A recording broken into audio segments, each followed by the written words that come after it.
Welcome to our video on exploring 529 plans for married PhD students. Today, we'll be focusing on understanding qualified expenses, specifically regarding rent and utilities.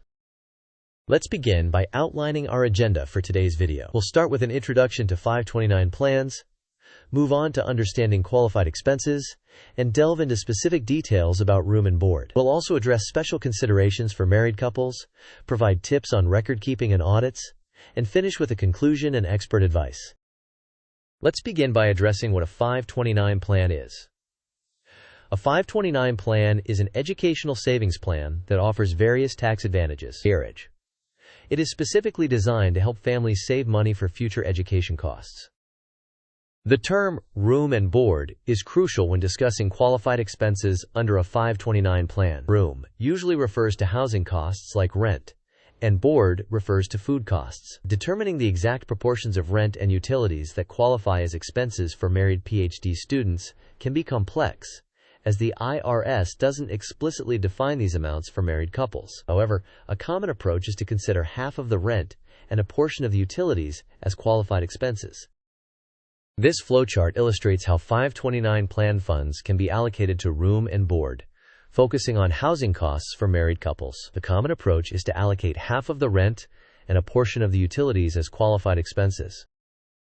To ensure compliance and preparedness for any potential audits, it is important to keep detailed records of all 529 plan withdrawals and expenditures. Ensure that all expenses remain within the university's estimated room and board limits, and retain any supporting documentation in case of audits. Lastly, consulting with a tax advisor specializing in education expenses can provide valuable guidance. Let's test your understanding with a quick quiz.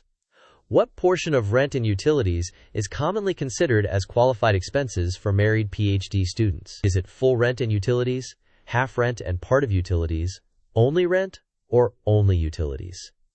You may pause the video now to think about the answer. We'll discuss the answer in the next section of the video.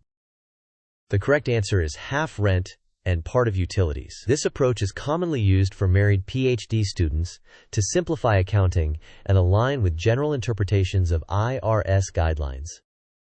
In conclusion, it is crucial to keep detailed records of all expenses and ensure that they stay within the university's room and board limits. Be prepared to justify any claimed expenses if audited. Consulting a tax advisor who specializes in education expenses is strongly recommended for specific guidance tailored to your situation. To summarize, 529 plans are effective for educational funding, covering qualified expenses like room and board. For married PhD students, half rent and a portion of utilities are typically considered qualified expenses. Always keep accurate records and consult a tax advisor for guidance. We've come to the end of our video. Thank you for watching. Don't forget to like, share, and subscribe. Feel free to comment below with any thoughts or questions you might have.